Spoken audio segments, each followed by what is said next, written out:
Vamos ficar de pé para a gente poder orar. Nós agradecemos ao Senhor, porque Ele é bom em todo o tempo e a sua misericórdia se renova a cada manhã e dura para sempre, pelos séculos dos séculos. E se não fosse Ele, né, o que seria de nós? E hoje nós vamos dar início aí ao módulo 2, nós vamos falar sobre a essência, né, para que a gente possa meditar em algumas coisas, e aí eu quero que vocês entendam. Vamos fazer um resumozinho da primeira aula do nível anterior, porque eu acho que é a base para a gente poder entender não só o que a gente vai discutir, mas no seu dia a dia, na sua leitura, né? Vai ser uma revisão bem rapidinha e depois a gente entra já falando sobre salvação. Amém? Senhor Deus Pai, muito obrigado, Senhor, por o dia de hoje. Muito obrigado porque o Senhor, Pai, tem sido fiel a nós, Pai, e a Tua palavra, Senhor, que o Senhor tem derramado sobre nós a Sua graça, proteção, o Seu amor, carinho, Pai. Muito obrigado, Senhor, que o Senhor possa estar aqui, Senhor, no nosso meio, e que a Tua palavra que vai ser ministrada possa cair, Senhor, como uma semente, Senhor, nesse solo fértil, que nós possamos olhar, entender, perceber, sentir, Pai, tudo aquilo que o Senhor tem para nós, é o que nós te oramos e já te agradecemos. Quem crê comigo diz amém. Amém. Pode sentar. No nível 1 a gente trabalhou em identidade, tá? Identidade fala sobre quem nós somos, né? Mas sem quem nós somos em termos de posição, não em essência, né? Essência dá a ideia de, por exemplo, um perfume. Qual é a identidade do perfume? Né? O vidro, né? O vasilhame, né? A posição dele. Mas a essência dele seria o cheiro, né? Aí essa essência é aquilo que está dentro de nós, né? É isso que a gente quer trazer. E nessa essência, ela vai trazer uma percepção não só de posicionamento, mas também de sentimento, né? Ela vai trabalhar a parte mais sentimental, a parte mais também psicológica também. Assim como a identidade trabalha a parte psicológica também, porque quando eu sei quem eu sou em Cristo, eu psicologicamente eu me posiciono, né? Então eu não vou deixar o inimigo me enganar dizendo que eu estou destruído, né? Porque ele pode chegar para mim e na camada, né? Olhar para a minha carne, olhar para o meu frasco, olhar para a minha natureza carnal e olhar e dizer assim: você errou aqui, mas ali eu sei que não é o fim. Por quê? Porque a minha identidade em Cristo, eu sei quem eu sou, eu tenho esse sentimento, eu tenho essa certeza, então não muda.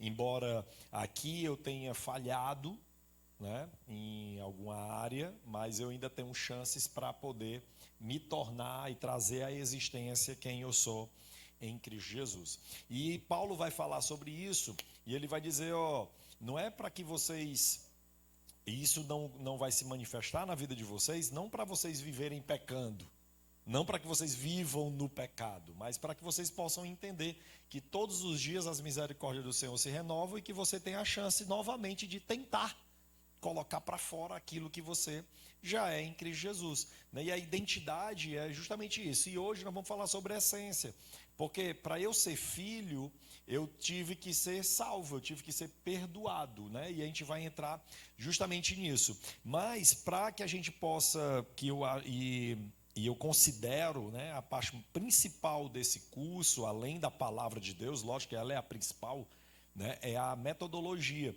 né? E falando em metodologia, se você não pegou a primeira aula da identidade, eu queria frisar isso com você. Ao longo, né, da minha caminhada, eu tive a sorte, né, de nascer num lar cristão, com pastores que gostam, amam e são fiéis à palavra de Deus, né? E desde muito pequena, minha mãe e meu pai, eu tive essa oportunidade ímpar, né, de nascer fora do mundo, né, e nascer praticamente dentro do Evangelho, e tive a oportunidade de ver muitas coisas, né? Então, eu quando criança, meu pai, eu via ali, a gente morava num centro de apoio a mulheres drogadas, né? Então ali tinha muita oração, manifestação, era libertação. Então eu cresci vendo tudo isso, né? E depois a gente veio na fase de adolescente, né? Eu vi meu pai implantando algumas igrejas e depois eu fui para Peniel, né? Que Peniel vi um avivamento gigantesco, né, que aconteceu dentro da nossa cidade, dentro do nosso estado, através da igreja Peniel.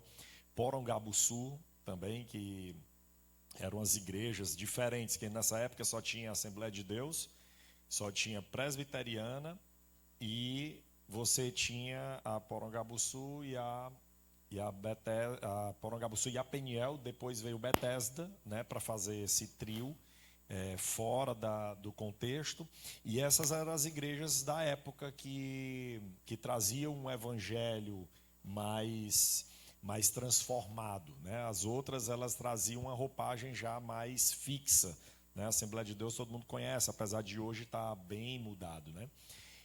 Mas essa mudança eu vejo como parte de um equilíbrio entre a graça e a lei, né? As pessoas, elas tendem a querer ir sempre para um lado, né? E a gente aqui como igreja, não sei se vocês percebem isso, mas a gente é uma igreja bem equilibrada, né? A gente tem pessoas aqui que vieram da Assembleia Tempo Central, né? Pessoas que vieram do berço, né, da Assembleia, e digamos assim, vieram do berço da lei, né, da lei. E nós temos aqui uma igreja, várias outras pessoas que vêm da graça, né? E a gente transita muito bem em todos esses dois. Por quê? Porque as mesmas coisas, elas podem coexistir, elas coexistem, a mesma pessoa.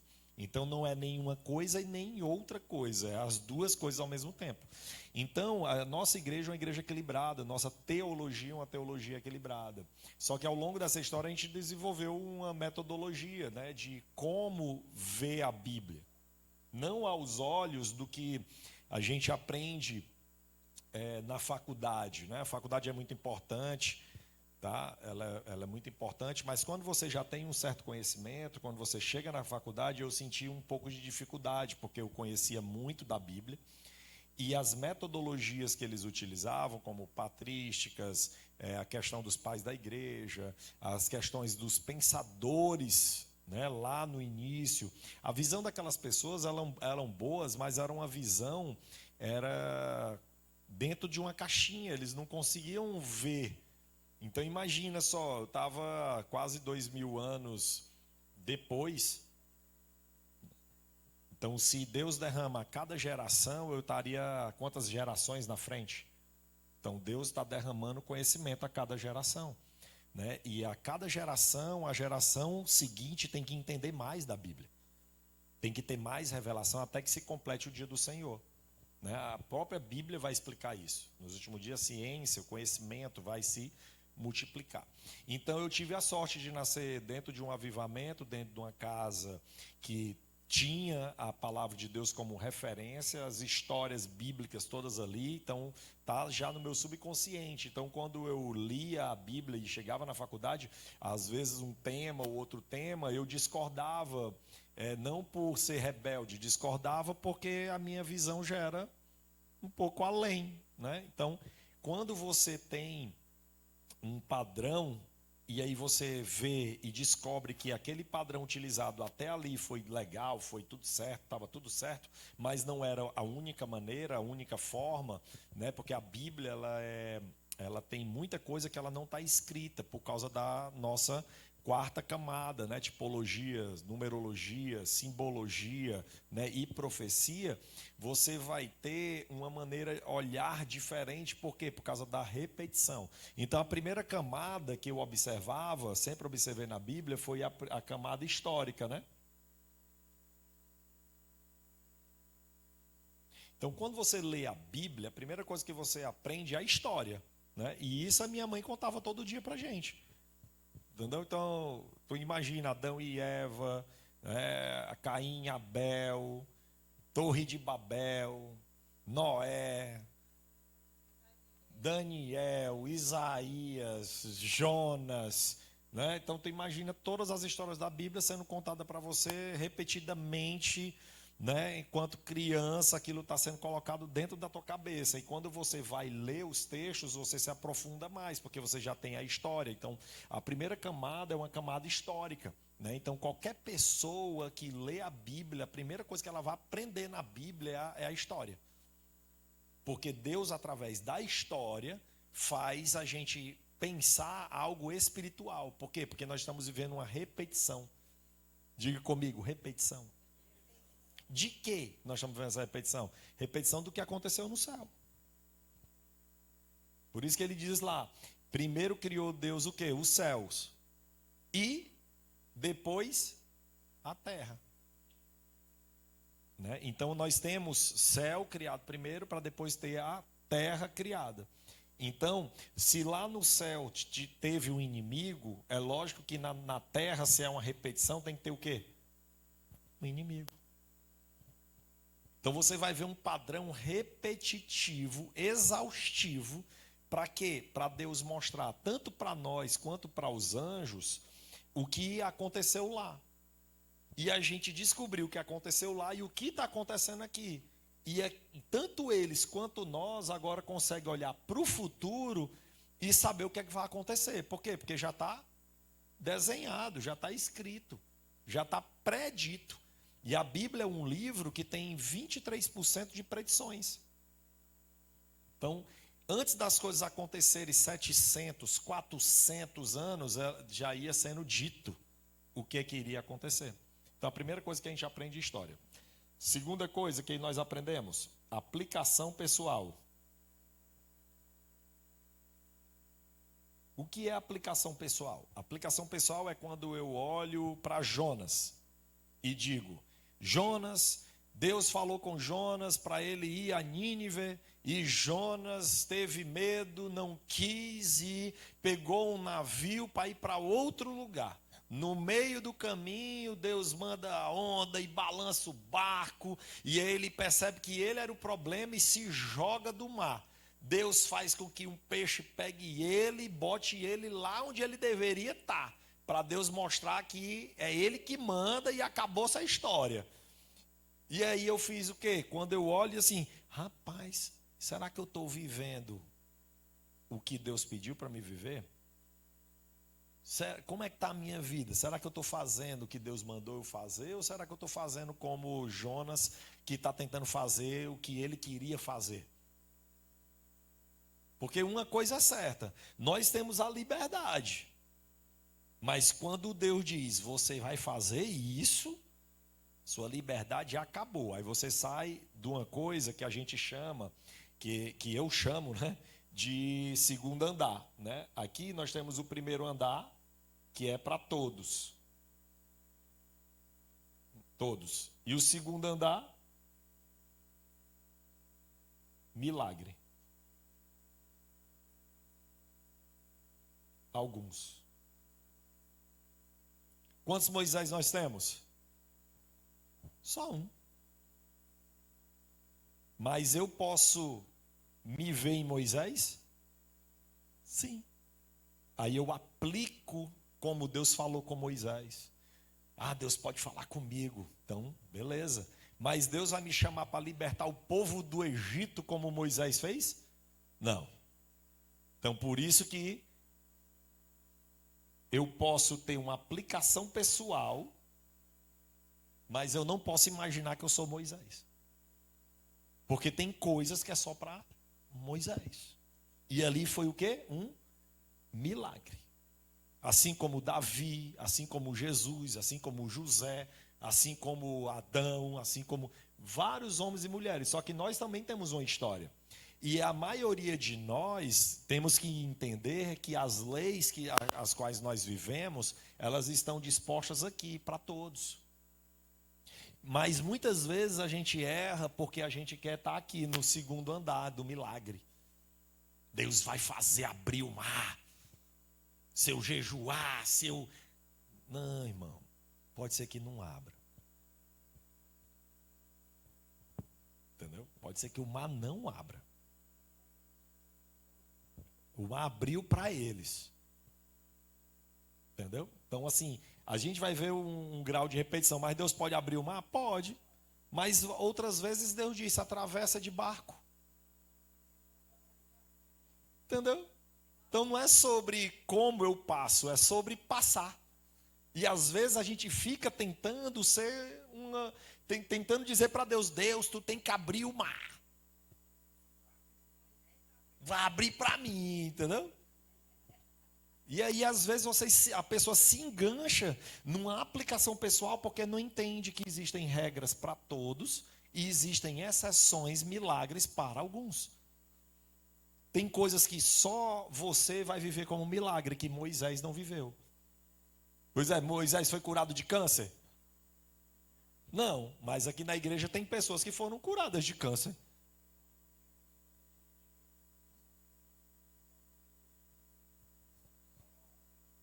O milagre, né? A frustração, né? Por quê? Porque não conseguem compreender a Bíblia e não conseguem aplicar. Por quê? Porque ela também tem regras, né? Então há regras da Bíblia que são para todos, isso é um fato, mas existem regras que são quebradas para alguns, porque Deus queria com um propósito maior.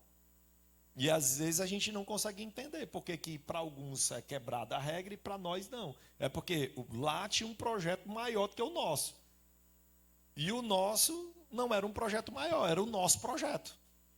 E está tudo certo, né? Por isso que Deus, quando ele diz assim, ó, só para vocês entenderem, os meus planos não podem ser frustrados. Ele está falando de qual camada? Da 1 ou da 2?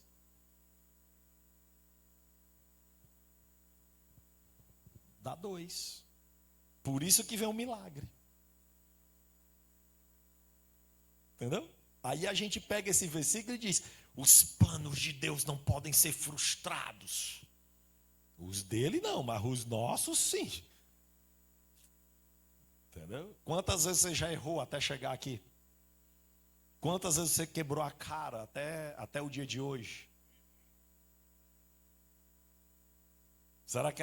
Será que não fazia parte do plano de Deus a gente errar? Fazia. É por isso que ele diz lá em Deuteronômio 18, 8, assim, eu levei vocês para onde? Para o deserto, para provar o coração de vocês, para saber se vocês me obedeceriam ou não. Quem foi que levou para o deserto? Deus. Eu preguei sobre isso domingo, não foi? Então, domingo a gente falou sobre isso. Então, muitas vezes a gente pensa que Deus não vai levar a gente para o deserto, mas a gente está sendo levado para o deserto para um propósito. Por um propósito. Né? Então, a gente não pode orar para Deus tirar a gente do deserto. A gente tem que orar para Deus proteger a gente no deserto. Por quê? Porque se eu leio a Bíblia, ele diz, eis que estarei convosco todos os dias até a consumação do século. Ele vai dizer, olha, eu te protegerei, eu irei fazer isso contigo, eu irei te... Se você fizer o que é certo, você vai prosperar. Quando ele diz assim, ó, se você me ouvir e fizer o que... e me obedecer, você vai ganhar a vida. Ele está falando aonde? Ele está falando do 1 ou do 2? Está falando do 1. É para todos. Ouviu, obedeceu, vai se cumprir. Jonas obedeceu? A princípio não. Mas como Deus tinha dito, você vai... Aí o peixe teve que engolir ele. Entendeu? E muitas vezes, se Deus disser para você, você vai fazer isso, meu filho. Ele está tirando você daqui e botando você no outro patamar. Por isso que a aplicação pessoal é uma das camadas importantes da Bíblia, mas ela também tem os seus entraves, que você também tem que pensar. Será que essa aplicação ela serve para mim? Eu posso construir uma doutrina, uma ideologia em cima dessa aplicação? Às vezes não. Às vezes não. Deus vai falar comigo? Vai, mas vai ter que ser na sarça. Entendeu? Então, assim, às vezes a gente quer, não, porque Deus vai ter que fazer uma planta pegar fogo para falar, mas quem você é para dizer para Deus como é que ele vai fazer? Entendeu? Então, assim, às vezes as pessoas estão complicando a própria vida por causa da metodologia e da identidade da coisa que eles estão fazendo. Então, isso aqui é importantíssimo para a gente, para na nossa leitura, na nossa oração, no nosso posicionamento, a gente possa entender quem nós somos em Deus, o projeto de Deus para nós e como nós devemos nos mover. Porque senão a gente fica só orando. E aí a Bíblia vai dizer o que lá em Tiago? Orais e não recebeis. Porque o que? Pedis mal. O que é pedir mal? É não pedir sabendo o que está pedindo.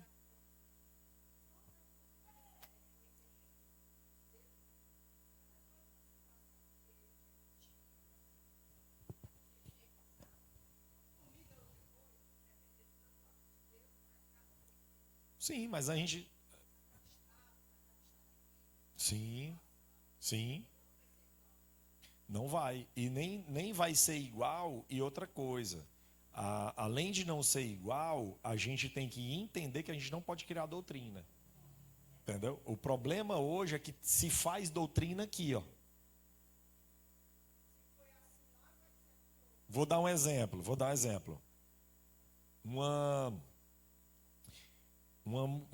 exemplo de uma mulher.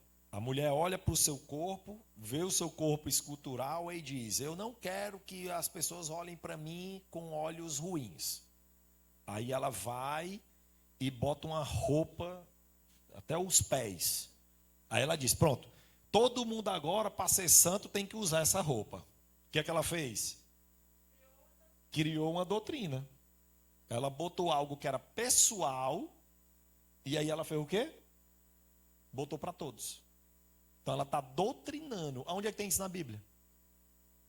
Não tem. Aí as pessoas vão pegar versículos isolados, versículos soltos, para poder manipular a palavra, aquilo que elas querem, aquela que elas gostam.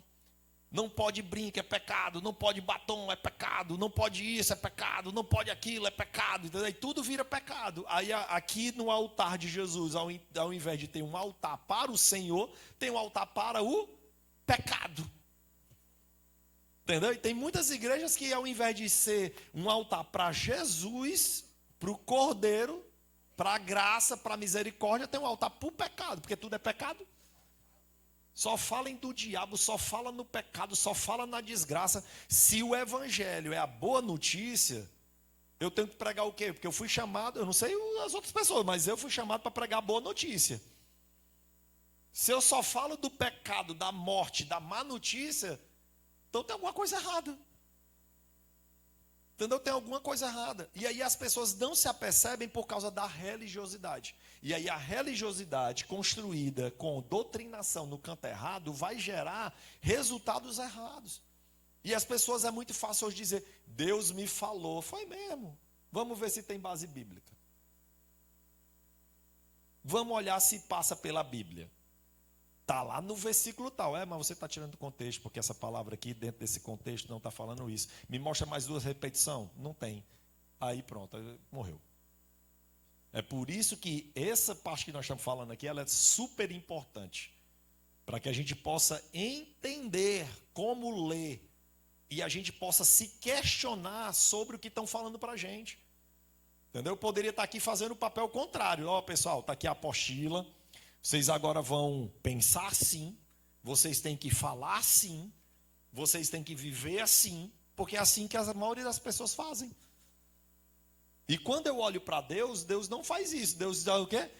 Se você me escutar, me obedecer, me ouvir e praticar, vai te acontecer o certo. Por quê? Porque também tem a opção de você não ouvir, não praticar, não conhecer, não se dedicar, para também dar tudo errado. Entendeu? E Deus, Ele te impede disso? Não. Se Ele te deu a liberdade de escolher entre o certo e o errado, quem sou eu para dizer para você que você não pode errar? Quem sou eu para dizer para você que você é obrigado a fazer tal coisa? Entendeu? Aí é onde entra um zelo de alguns que eu não consegui entender. Porque se o próprio Deus fez, dando essa possibilidade de erro, para que as pessoas pudessem servir a Ele por amor e não por obrigação, quem sou eu para tentar manipular, mentir, enganar. Ah, não, mas é para a pessoa se salvar. Quem disse que ela vai se salvar? Fazendo por obrigação, por medo. Deus, ele busca pessoas que o adorem em espírito e em verdade. Ele vai dizer que Cristo nos libertou não para a gente viver com medo outra vez. Então a palavra é totalmente o contrário disso. Então as pessoas às vezes pegam coisas da Bíblia, criam fatos, criam coisas onde não existe justamente uma coisa, e para poder impor sobre outras pessoas. E isso geralmente acontece aqui, ó, na aplicação pessoal, porque eles leem, aprendem um fato histórico, lê aqui e aí pronto, fica só aqui. Ah, Deus falou comigo isso aqui, Deus me revelou na madrugada, Deus não sei o que, não sei o que, não sei o que. Mas não tem nada de Bíblia ali, é só a interpretação do cara. Não passa por um filtro, não tem uma hermenêutica, não tem nada, não tem outras regras, né? Então, aí a gente vai aprender que a terceira camada vai falar sobre leis, princípios, valores,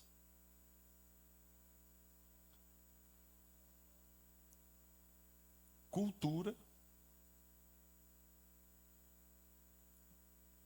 do reino de Deus.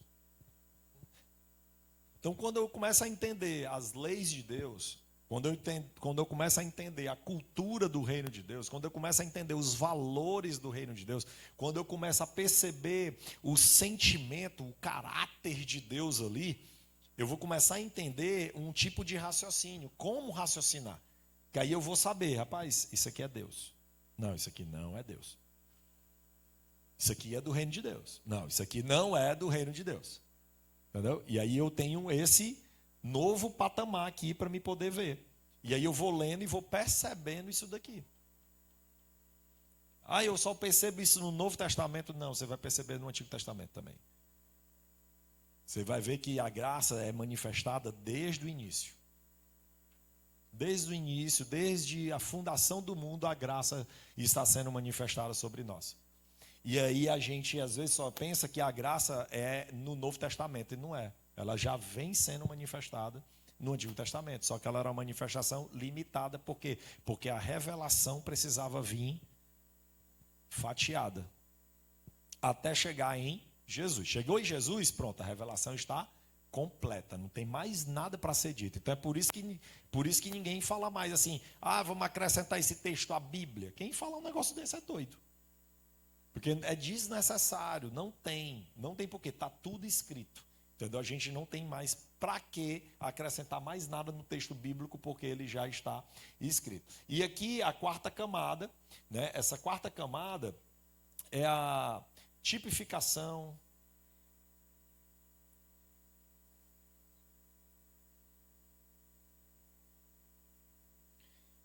é a numerologia, tem a tipificação, numerologia, profecia. E nós vamos ter também tem um outro termo também que agora fugiu da mente. Mas a gente tem essa tipologia. A tipologia, que a gente vai ver um grau de repetição de tipos, de símbolos, de números, né, de profecia. E aí, quando nós olhamos para essa camada, agora a gente começa a entender melhor o que Deus realmente quer. É aí que a gente vai ver que os nossos pensamentos, aí eu pego o meu pensamento, a minha ideia, ao invés de eu logo dizer, foi Deus, eu começo a vir aqui. Onde é que isso está na Bíblia? Onde é que isso se repete na Bíblia?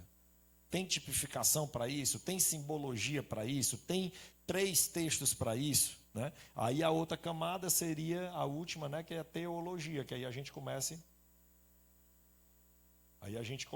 a entender o projeto, entender quem é Deus. Mas para entender quem é Deus, não é só na história nem na aplicação pessoal. Eu tenho que passar por aqui, ó, para mim começar a entender a mente de Cristo, entender o projeto de Deus.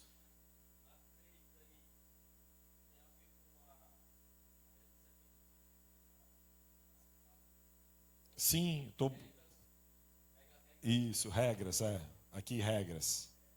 É porque regras, leis, né, princípios, valores, eles estão, isso, tá tudo dentro do mesmo contexto. E aqui é só para a gente poder entender que essa aqui é um tipo de camada, né? Você lê a Bíblia e entender qual é a camada que está sendo falado, né? Então, por exemplo, eu dei um exemplo lá na aula passada, né? Por exemplo, por que Deus recebeu a oferta de Caim e não de Abel e não de Caim? Quem é que sabe aí?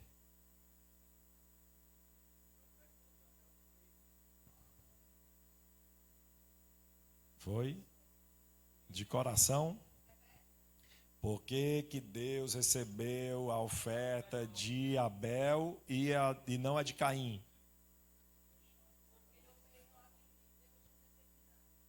Sim.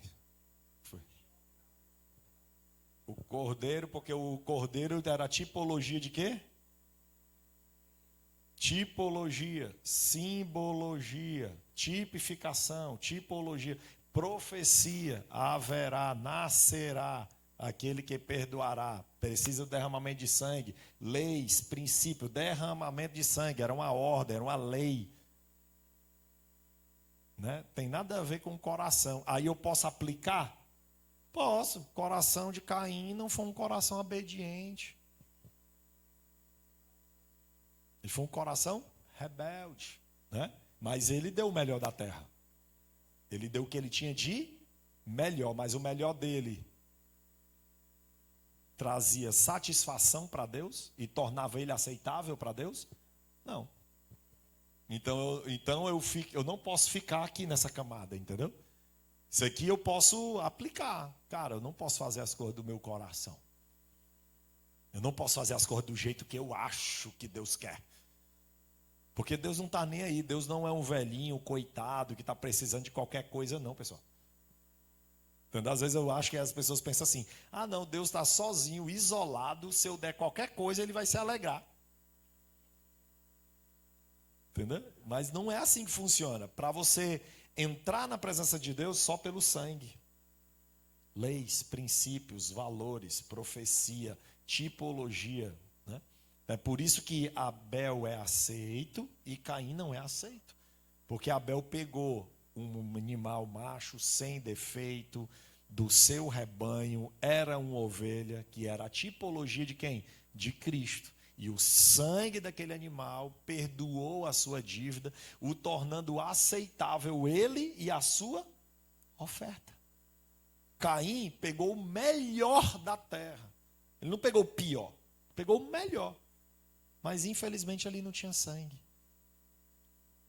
Não representava Jesus, não trazia perdão, não encobria pecado. Por isso que ele não foi aceito. Mas geralmente nós escutamos o quê? As pregações que falam sobre o coração. E o coração está onde? Em qual camada? Na aplicação pessoal. E aí eu posso criar uma doutrina em cima disso?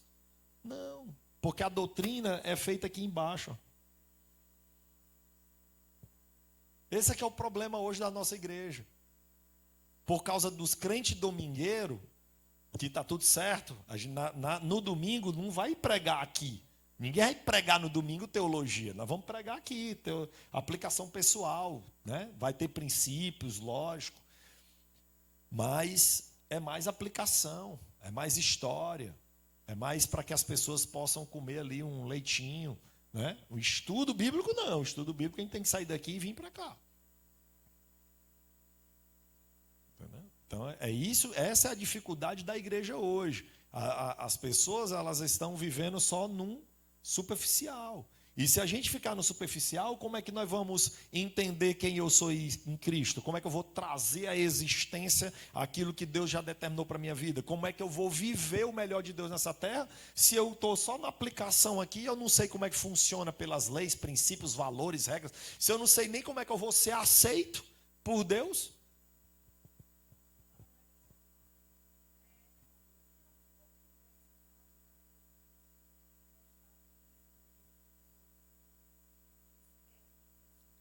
As aulas vão estar sendo gravadas e aí as pessoas vão poder estudar em casa, mas eu acho que esse momento aqui é melhor do que uma gravação.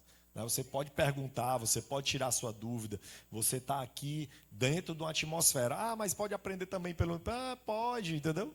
Pode, mas eu não trocaria estar dentro de um ambiente para me fazer uma pergunta, colocar, perguntar e fazer isso do que estar em casa. Mas está sendo gravado, as pessoas vão poder ser abençoadas também. E para completar, amados, a gente tem aqui 3 regras. Eu peguei 3 regras de hermenêutica que eu considero as 3 mais importantes das 32, para vocês poderem entender, que a primeira diz que a Bíblia explica a Bíblia, né? Quem está anotando aí pode anotar, a Bíblia explica a Bíblia. Se você tem uma dúvida sobre isso que nós falamos aqui, Fanuel, por que Abel foi aceito? É um questionamento, não é? Quem tem que explicar? A Bíblia, não é o que eu acho, não é o que eu gosto, não é o que eu penso, não é a minha cultura, não, é a Bíblia. E a Bíblia vai dizer que sem derramamento de sangue não há remissão de pecado. Quando o sacerdote entrava lá dentro do Santo dos Santos, ele tinha que entrar com o quê? Com o sangue daquele animal que foi morto lá na frente, que também era a tipologia de Cristo. E quando ele aspergia ali aquele sangue sobre a tampa do propiciatório, se ele fizesse aquilo com entendimento, ele era aceito, ele e a sua oferta, por causa do sangue de Jesus, não por causa da vida dele, mas por causa do sangue de Jesus que estava sobre a vida dele. Então, só aí nós já temos 2 textos falando sobre as mesmas coisas, para a gente poder entender que é pelo sangue. Por isso que Jesus diz, por isso que o Novo Testamento vai dizer, vós sois limpos por sangue. Vocês foram comprados pelo precioso sangue. O que te torna aceitável diante de Deus é o sangue, e a oferta é Jesus. Entendeu? E não tem outra maneira de a gente ser aceito. Por isso que é um caminho. Não tem 2 caminhos, não tem 2 maneiras, só tem uma. É uma regra, é um Deus, é um plano, é um jeito e acabou-se. Aí as pessoas querem inventar, não, mas Deus olha o coração, vê o coração. Quer quantos textos que Deus não está nem aí para o coração? Ou faz e aceito, ou não faz e papoca. Porque o coração do homem é o quê? Enganoso, né? A Bíblia mesmo vai dizer que o nosso coração é enganoso, o nosso coração é caído.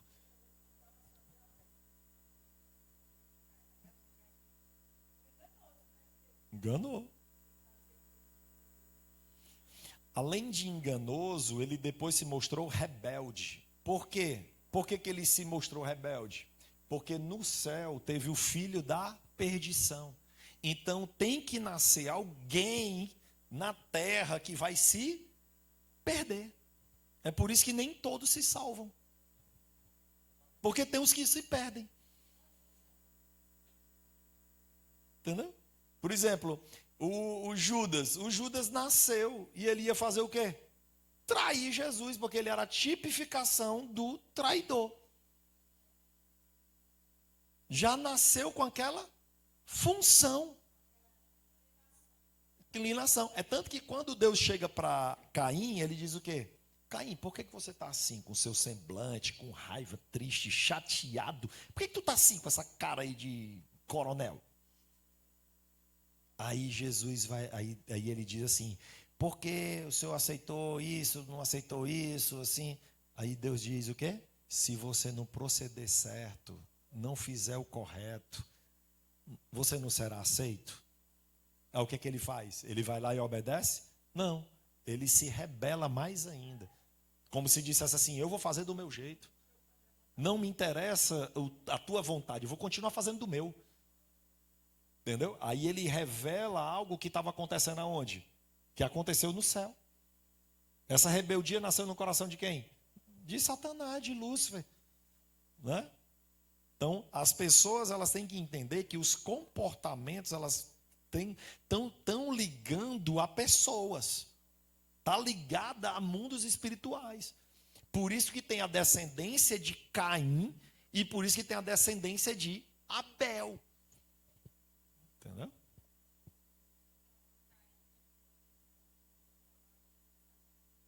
Sim. São tipificações do mal. Por exemplo, você vai ter a serpente. A serpente é uma simbologia de quem? Do dragão. Lá no livro de Apocalipse fala sobre um dragão, mas ele aparece como no Gênesis? Uma serpente. Entendeu? Você vai ter toda tipologia tem para o bem e tem para o mal. Então você vai ter, se você tem o povo de Deus, você também tem o povo de quem? Do diabo. Se você tem o reino da luz, você também tem o quê? Reino das trevas. Se você tem a possibilidade de fazer o bem, é porque ele existe o mal. Se você pode acertar, porque você também pode errar. Ou não é assim?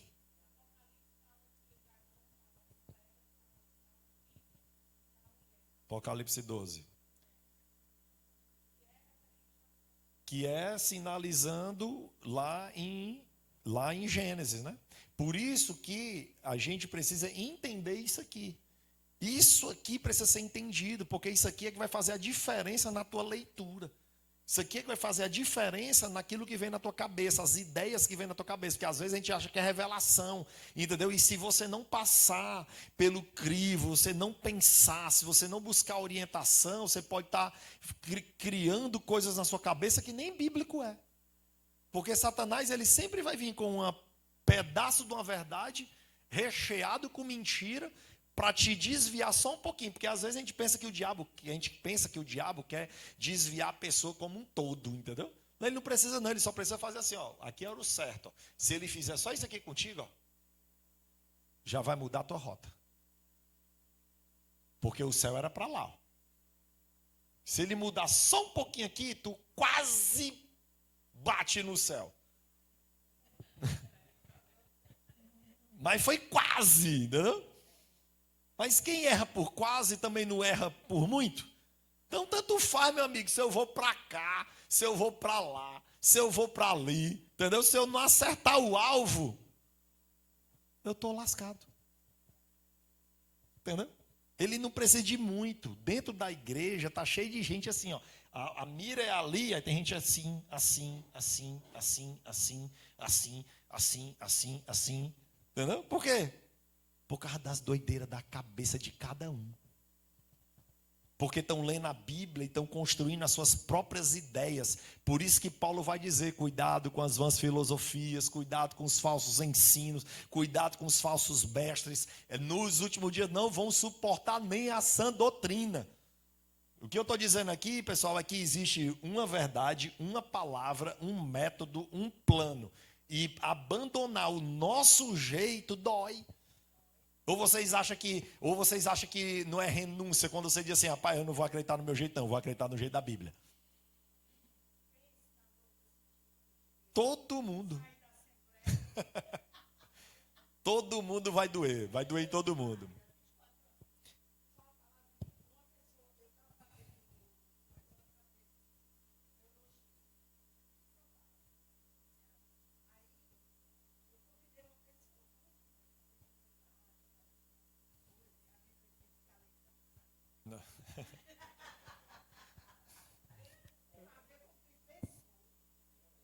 É a interpretação, entendeu? Ela pegou um versículo, tirou de dentro de um contexto, mas na cabeça dela ela criou um mundo. Aí ela disse, quanto mais eu souber, mais eu vou ser cobrado. Entendeu? A pessoa diz assim, quanto mais eu souber, mais eu vou ser cobrado. Então é melhor eu saber menos. Entendeu? Só que quem é que pensa dessa maneira? É o filho de Deus? Ou será que é um pensamento do diabo? Porque quanto menos você sabe, menos você desfruta da vida que você tinha que viver. Entendeu? Então assim, então as pessoas elas fazem os cálculos meio envezado, entendeu? E é engraçado que se iludem, entendeu? Com um pensamento que para mim é uma coisa muito clara, entendeu? É muito fácil pensar, tipo assim, cara, quanto mais eu sei, mais eu tenho possibilidade de acertar. Quanto mais eu sei, mais eu vou conseguir agradar. Quanto mais eu sei, mais eu vou viver. Quanto mais eu sei, menos vão me enganar. Aí a pessoa conseguir imaginar o contrário. Não, quanto menos eu sei, eu vou ser condenado. Quanto mais eu sei, eu vou estar lascado. Quanto mais eu sei, vou ser cobrado, entendeu? Então, assim, um tipo de pensamento que você vê que não é um pensamento de Deus. Porque Deus está dizendo que é de glória em glória, de vitória em vitória. Então, você vê um crescimento. Quando você vê alguém retroagindo, parado, não é de Deus. Não é de Deus. Deus quer que a gente avance, conheçamos e prossigamos em conhecer. Quem? Qualquer coisa, filosofia, cultura, não. Deus, a Bíblia, a palavra. Entendeu? É esse o nosso propósito. Então, assim, a Bíblia explica a Bíblia, é o primeiro. Então, eu tenho que ir para a Bíblia. E a Bíblia pode estar de Gênesis e Apocalipse, falando sobre esse assunto. Né? Por exemplo, a Bíblia tem um negócio lá assim, ó, uma numerologia, vou dizer aqui da numerologia.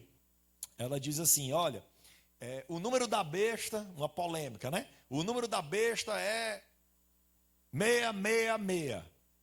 Vai estar gravado aonde? Na mão direita e aonde? Na testa. Está vendo o contexto? Aonde é que tem na Bíblia a explicação disso? Entendeu? Aí a galera fica, a marca da besta está na mão, cuidado que está não sei aonde, cuidado que vai ser o cartão de crédito, cuidado que vai ser não sei o quê. Sendo que a primeira regra, qual é a primeira regra? A Bíblia explica a Bíblia. É a primeira regra.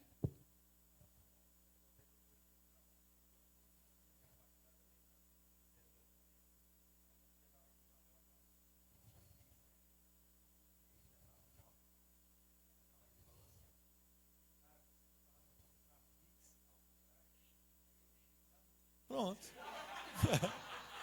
É o chip da besta, né? O Pix, ao contrário, é chip, né? Então ele não usava porque era o chip da besta, né?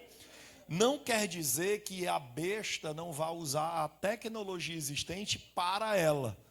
Entendeu? Mas o que o texto bíblico, o que o autor do livro de Apocalipse estava querendo dizer, está lá em Êxodo, quando diz assim, Deus mesmo diz assim, ó, eu separarei um povo, e o meu povo terá a minha marca na mão direita e entre os seus olhos. Povo de quem? Povo de Deus. Entendeu? O que é que Deus estava dizendo? O meu povo trabalhará para mim de forma consciente. Essa será a minha marca. Aí, por exemplo, vai ter outro texto que vai dizer assim, ó, e vocês saberão aqueles que me seguem e os que não me servem por causa das suas obras. É difícil a Bíblia. Só que as pessoas não lêem. Entendeu? Por falta de leitura, a galera começa a criar um monte de coisa que não tem nada a ver, porque não usa as regras. Não usa regra. Se usasse as regras, não caía nas conversas fiadas. Coisas simples, entendeu? Mas que são super importantes. E às vezes a gente prefere escutar o YouTube. Porque é bonito o cara dizer lá, olha, o número da besta é 666. www, internet, entendeu? Assim, é isso, é aquilo, entendeu? E aí os caras ficam, mas aí o real sentido perde a essência. O real sentido, a coisa simples, entendeu? De entender, se perde por causa da ignorância do povo, entendeu? Então, quando ele fala lá que porá, esse povo terá, porque do mesmo jeito que tem o bem, não vai ter o antagonista, que é o mal. Então, se o povo de Deus vai ter a marca na mão direita e na testa, o que é que vai acontecer com o povo de Satanás? Do mesmo jeito, não está lá no livro de Apocalipse dizendo? Apocalipse 16 vai dizer, e aqueles que têm os seus nomes achados no livro da vida seguirão ao Senhor no milênio, vão estar servindo ao Senhor. Eles foram achados aonde? Com os seus nomes escritos no livro da vida. Aí aqueles que não têm os seus nomes escritos no livro da vida, estão no qual reino? Entendeu? Aí lá em Apocalipse vai dizer, e quando o Senhor voltar, que a trombeta tocar, aqueles que não forem achados com seus nomes no livro da vida, o que é que vai acontecer com eles? Vão papocar. Vão se explodir. Mortinho. E aí a Bíblia vai dizer assim, ó, que venham as aves dos céus e todos os animais para comer a carne de todos os poderosos, os grandes, os pequenos. Venham para o dia do grande banquete do Senhor, entendeu? E está lá, porque eles não foram achados aonde escrito com seus nomes no livro da vida. Por quê? Porque a marca deles era qual? Era do diabo. Entendeu? Aqueles que dizem assim, ó, aqueles que não tiverem a marca do sangue de Jesus não serão salvos, mas aqueles que tiverem a marca da besta, ou seja, trabalhar para o inimigo de forma consciente. Esses são os que não têm os seus nomes escritos no livro da vida. Esses aqui não são templo e morada do Espírito Santo. Esse aqui não é povo de Deus. Esses não foram lavados, comprados, remidos pelo sangue de Jesus. Esses são os inimigos de Deus. É o oposto. Entendeu? Então, qual a dificuldade disso? Não tem. O problema é que se faz uma coisa tão grande num negócio que é tão pequenininho, simples. Entendeu? E a gente não precisa complicar, porque a Bíblia é muito profunda, mas ela também é muito simples. Ela tem uma profundidade porque ela tem muitas camadas, ela se aplica em várias áreas, mas ela é uma coisa simples também. Fabiola quer perguntar.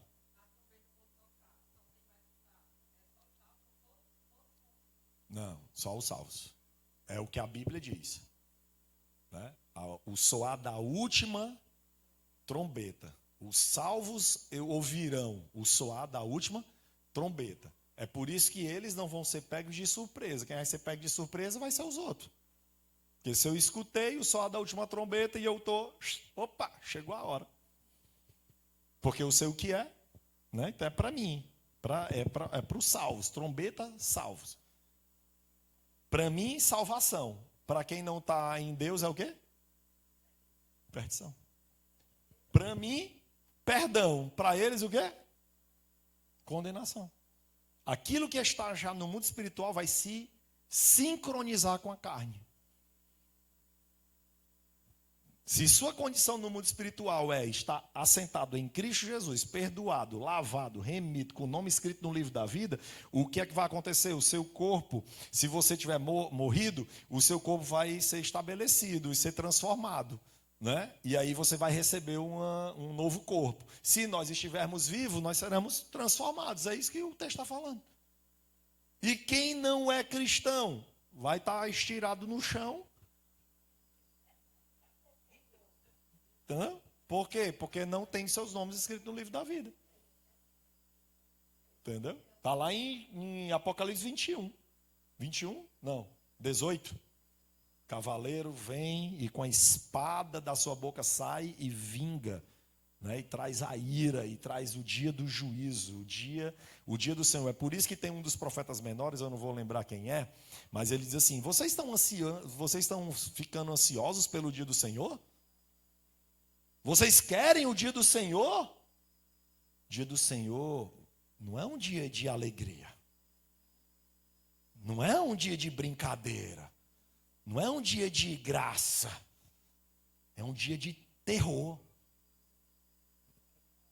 é um dia de tormento, é um dia louco, como nunca houve e nunca mais haverá. Para uns alegria, para outros tristeza. Para mim, alegria, gozo e satisfação. Para outros, desespero e perdição. A gente tem que entender que são dois reinos. Quando ele fala que quando toca a trombeta, sempre um vai ter uma situação e outro. Por isso que Jesus diz, olha, no campo vão estar dois. Um vai e o outro, pac, morreu.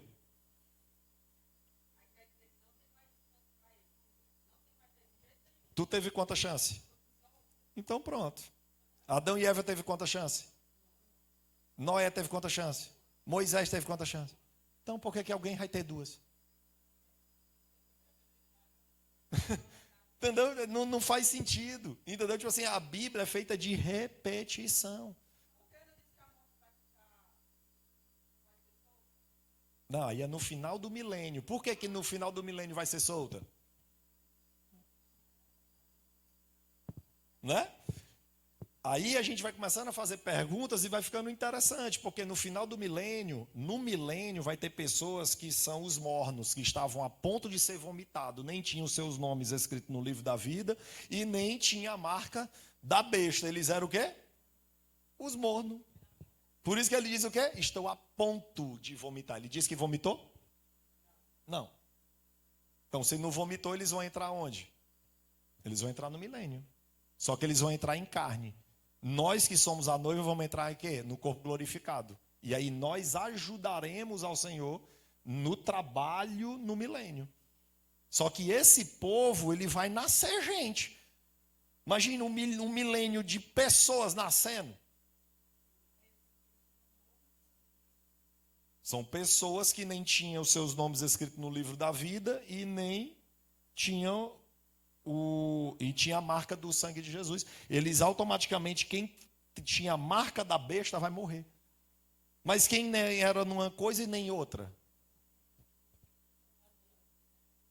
É o morno. Estava a ponto, quase foi consumido, quase papocou, quase bateu na trave, escapou por um fio. Entendeu? Quase foi salvo, mas quase morreu, viu? Foi bem pertinho. Aí essas pessoas vão gerar novas pessoas no milênio. É por isso que ao final do milênio Satanás é solto. Para quê? Para tentar, até se possível, os escolhidos. Não é assim o texto? Os escolhidos são quem? Nós que estamos no corpo glorificado.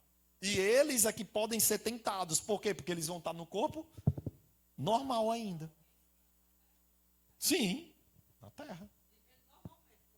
Normalmente. E ele ainda vai dizer lá no Antigo Testamento o seguinte, que os povos que não subirem para o tabernáculo, para a festa do tabernáculo, Deus ia cerrar o céu e não ia deixar chover na terra daquela pessoa, entendeu? Então assim, as pessoas é porque às vezes a gente não lê a Bíblia, entendeu? A gente escuta doutrinas feitas aqui, ó. Se a gente ler a Bíblia, a gente vai perceber um monte de coisa que não é bem como estão dizendo. Quem disse isso? Se o Espírito Santo sair da terra... A Bíblia diz que para quem foi que Deus fez a terra? Para quem foi? Para nós. Qual o sentido que tem se ele fez algo para nós, veio, morreu, resgatou para nós, aí nós vamos deixar sair fora? É nessa época mesmo, o milênio é o governo de Cristo em Jerusalém e nós vamos ajudar ele a governar. Esse vai ser o nosso trabalho no milênio, ajudar o Senhor a governar. Aí a gente vai entrar numa questão teológica que é bem complexa, e para fazer esse ensino nós precisávamos discutir a questão, entrar nessa questão escatológica, né? Porque aí você vai ter o pré-tribulacionismo, o que vem no meio, né? Que acham que Jesus vai vir no meio, e você tem o pós-tribulacionismo, né? Você tem essas três escalas teológicas, né? E aí você vai ter o amilenista e o pós-milenista. Né? Então, o amilenista, e o milenista, né? O amilenista diz que esse milênio não é literal, entendeu? E o cara que pensa no milênio acha que é literal, entendeu? Então, você vai ter algumas vertentes que na teologia que pensam de um jeito ou de outro, né? Eu particularmente, eu acho que é muito mais sensato a gente pensar o seguinte: Jesus pode voltar aqui antes da tribulação? Beleza, né? Mas vamos pensar aqui que ele pode voltar aqui depois? Pode, né? Porque tem aqui essas três chances, né? Tem gente que acha que é no meio aqui, ó. Também, né? Mas a mais aceita, desde os princípios, é aqui, ó, o pós. né? Esse pré-tribulacionismo, ele vem de 1600, ano 1600. Entendeu? Então, as pessoas elas precisam estudar um pouco para a gente poder entender de onde é que surgem as doutrinas, de onde é que surgem as escolas literárias, as maneiras de pensar, para que a gente possa entender. Agora, o que é mais sensato? É eu me preparar para o pior e se ele voltar aqui eu estou no lucro? Ou eu ficar achando que é aqui, não me preparar para o pior e ser pego de surpresa?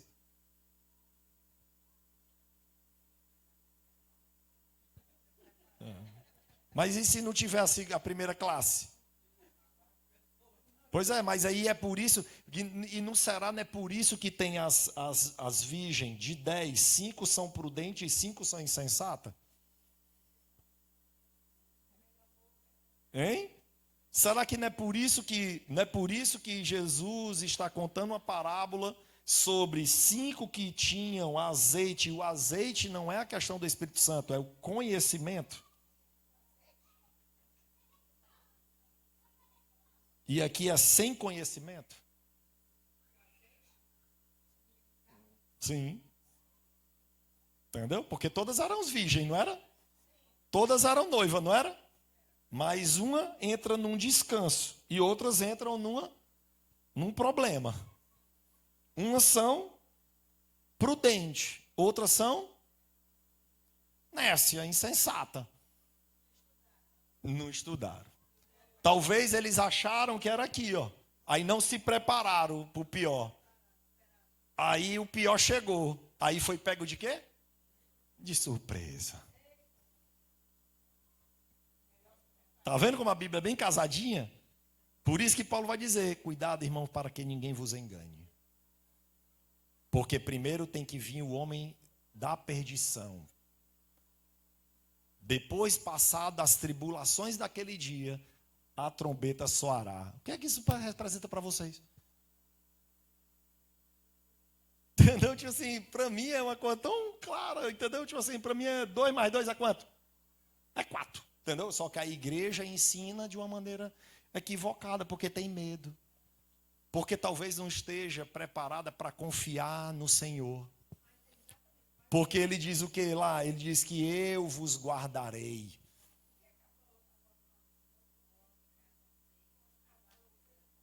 Ele falou que primeiro tinha que vir um homem abominável para que se manifestasse o homem abominável, para que essas coisas acontecessem. E Jesus vai dizer que primeiro vinha o homem da perdição. E quando você visse o homem da perdição, ele diz: fuja para os montes. Se não tem mais ninguém na terra, aí fugir para o monte fazer o quê, irmão?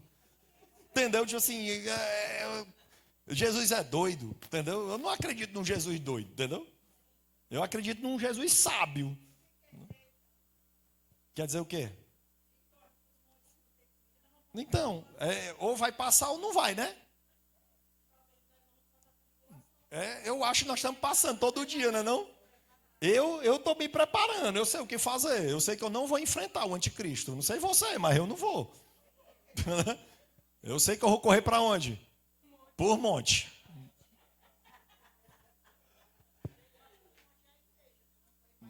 Não, o monte é o Senhor, né? Porque Deus, lá no Apocalipse 12, como a Melca citou, ele vai dizer o quê? Que Deus preparou um lugar para 3 anos e meio para a mulher ficar por esse tempo sendo sustentada. Quem que vai sustentar a mulher? Deus. E quem é a mulher na profecia? A igreja. Entendeu? Aí ele vai preparar um lugar no deserto para sustentar durante 3 anos e meio, mas não tem mulher nenhuma na terra, está no céu. Não é meio sem lógica, não. Entendeu? Assim, para mim é sem lógica completa. Entendeu? Assim, a pessoa ela só precisa só um pouquinho mesmo de ler os versículos e entender os contextos, entendeu? Porque não tem. Se o povo foi arrebatado, nós vamos falar com quem? Deus vai ficar com quem? Se o Espírito Santo saiu, que é a igreja que prega o evangelho, aí diz que nos últimos dias o evangelho será pregado como nunca foi pregado na humanidade. Se não tem a igreja, quem vai pregar? Se não tem, aí tem as pessoas que pregam, mas aí se não tem o Espírito, quem que vai convencer? Quem que vai selar? Quem que vai salvar? Não, eu não estou afirmando nada, eu estou só falando aqui sobre a Bíblia. E é uma questão de fé de cada um, né? As pessoas precisam entender isso. Aí, por exemplo, aqui, ó, a Bíblia explica a Bíblia. O Davi, tu queria perguntar, Davi? Já respondi, foi? Valeu.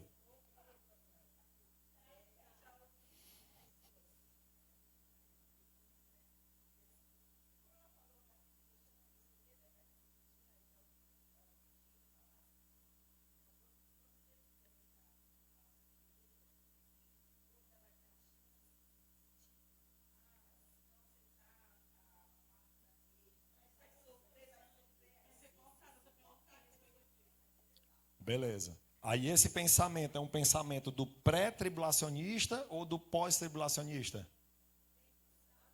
É um do pré-tribulacionista. Porque ele acha que ele vai ter um arrebatamento aqui, ó. Entendeu? E a Bíblia diz que é no soar da última trombeta. Entendeu? A trombeta vai soar quantas vezes, meu Deus do céu? Lá na Bíblia diz últimas, é uma trombeta. Entendeu? Aí as pessoas parecem que estão fazendo contas diferentes das minhas, porque para mim ou é aqui ou é aqui. Não tem como ser dois cantos. Porque só é uma trombeta. Porque são 7. Entendeu? E se você ler as sete trombetas do Apocalipse, as 6 primeiras são desgraças. E a última é o quê? Agora o reino dos céus é do nosso Senhor, e da terra é do nosso Senhor quem? Deus. Por quê? Porque o Cristo não está mais lá. Se você ler o livro de Apocalipse, você vai ver que o Jesus está sendo adorado. Mas nesse capítulo, ele já não está mais no céu. Por quê? Porque ele desceu para buscar a sua igreja. Então as pessoas têm que se atentar aos textos. Ela precisa entender o que está ali nas entrelinhas. Senão, as pessoas não fazem as perguntas certas e não vão conseguir entender.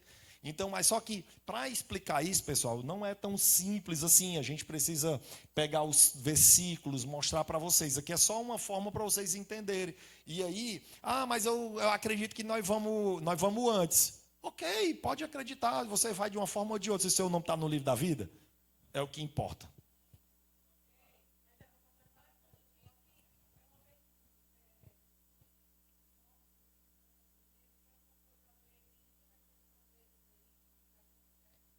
Não, é a última.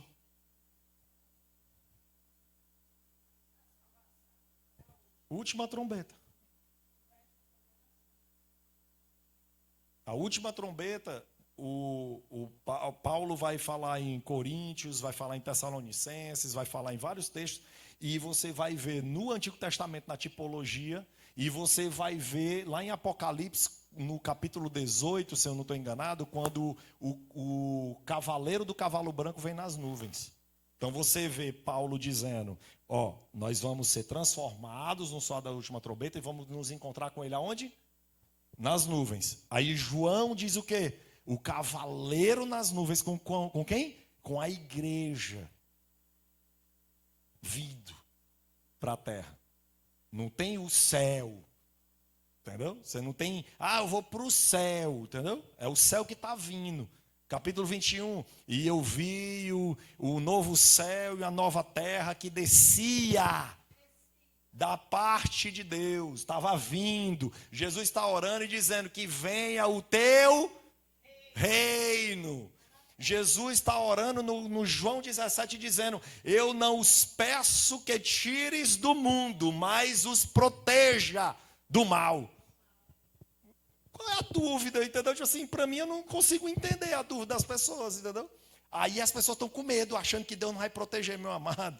Deus vai proteger. Tem os que já estão com os seus dias contadinhos, que vão ser os mártires? Tem, está lá no capítulo 16, eles vão estar lá diante de Deus dizendo, Senhor, até quando? Até quando, Senhor, o Senhor não vinga a nossa morte? E ele vai dizer, até que se complete os números dos seus conservos. Porque já existe um número determinado. Os irmãos que vão morrer na grande tribulação. Vão ter os que vão viver, que têm conhecimento, vão se proteger, vão conseguir se movimentar. Tem o azeitezinho, conhecimento, né? Aí tem os que não tem muito entendimento. Aí do nada, porque, só que basicamente, só para você entender, o cenário. Se hoje aparecesse um anticristo e a gente dissesse, rapaz, tá ali o anticristo, você sabe o que você faria? Você sabe o que fazer? Tu sabe o que fazer? Pronto, por quê? Porque você acha que você tem conhecimento ou você está sem conhecimento sobre o assunto? Então pronto, então você faz parte das virgens que estavam sem azeite na lâmpada. Entendeu? É por isso que não entra para a boda, entendeu? Não entra no descanso, vai entrar num problema gigantesco, vai ficar igual barata tonta, correndo para um lado para o outro. Entendeu? Se... É porque o retroprojetor não está aberto aqui, mas primeiro Tessalonicenses 5, vai dizer assim, ó, presta atenção. O dia do Senhor é como ladrão. E ele vai vir de repente. Mas nós somos do quê? Da luz. E nós não seremos pegos de surpresa. Opa! As virgens aqui que tinham conhecimento, foi pego de surpresa? Quem foi pego de surpresa? Pronto, mano. Entendeu? A Bíblia é entrelaçada, irmão. A gente está criando fato onde não precisa de discussão. Entendeu? Aí, por exemplo, agora eu vou discutir agora a Bíblia lá com quem acha que vai sair aqui. Meu irmão, não perca seu tempo, não. Na hora que o bicho pegar, cada um vai fazer o seu, porque a salvação é o quê? Individual. Tem gente que vai saber o que fazer, vai conseguir se guardar. Tem gente que vai ficar doido tentando fazer alguma coisa e não vai conseguir fazer. E aí quem tem que cuidar delas? É nós? Não, é Deus. Ele é que diz que tem um tempo determinado de 3 anos e meio, dentro de um lugar, para poder sustentar a sua igreja. E acabou-se. Por isso que ele vai dizer, quer morrais e quer vivais, que nós façamos isso para quê? Para a glória de Deus. Se eu morrer é lucro, entendeu? Mas eu não queria ter ido não, eu queria ter sido transformado. Então é bom cuidar, é bom estudar. Não com medo, mas com bastante inteligência e sabedoria. Por quê? Porque o dia de amanhã pertence a Deus. Você tem um dia de amanhã? Tem não, a gente só tem o hoje. Por que eu vou estar preocupado se daqui a tantos anos vai aparecer isso ou aquilo? Né? Só que a igreja, na minha visão, ela precisava de mais ensino sobre isso. E mais na frente a gente vai trazer um estudo sobre essa questão. E aí não vou mostrar só um ponto do pós, não. Eu vou mostrar os 3 pontos. Por quê? Porque é cada um que tem que se decidir a sua vida. Eu não posso dizer para você, pense que nem eu aqui, fique aqui e tal. Eu só acho mais prudente me preparar para o pior e se acontecer o melhor, ok. Entendeu? Eu acho insensato se ficar aqui achando que não vai passar e ser pego de surpresa. Entendeu? É a minha opinião. Entendeu? Mas eu acho que não é assim não, pastor. Ok, eu te amo, eu te respeito e tá tudo certo. Não vai mudar nada meu conceito com você, entendeu? Porque eu não quero entrar na sua cabeça, eu não vou. E o que você pensa não vai me agradar mais ou desagradar, não, porque é sua vida. Né? Eu só tenho que cuidar da vida de quem? Da minha. Estou tentando passar um conhecimento. Quem decide é vocês. Eu não vou pegar na mão de ninguém e vou dizer, faça assim. Não, aí é uma questão agora com vocês. Estou passando algumas informações para vocês. Então, a gente aqui vai entrar assim, a Bíblia explica a Bíblia, ok? Segunda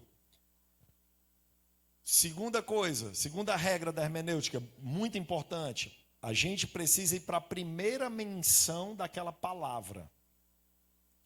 Buscar a primeira vez que aquela palavra foi mencionada. Vamos falar sobre adoração. Adoração, a primeira vez que essa palavra ela é mencionada é quando Abraão, indo com os seus servos e com Isaac, subiu o monte. Ele vai e diz assim, os seus servos, fiquem aqui, porque eu e o menino vamos ali adorar. Ali o adorar era o que? Era cântico? Era cantar? Não, era fazer um sacrifício. Então, adoração vem da palavra de sujeição, submeter, render-se, adorar, venerar. Louvar também? Também, isso você vai ver depois. Você vai ver que a gente canta louvores pelo que ele já fez, pelo sacrifício que ele fez. Hoje eu estou rendido e agora eu posso cantar sobre isso. Amém? Então, a palavra adoração, ela começa falando sobre sacrifício, sobre submissão, sobre obediência. E aí depois ela vem vindo, e aí entra nos cânticos, né? Louvores. Mas o princípio dessa palavra. E como é que eu vou entender o todo quando eu vou lá para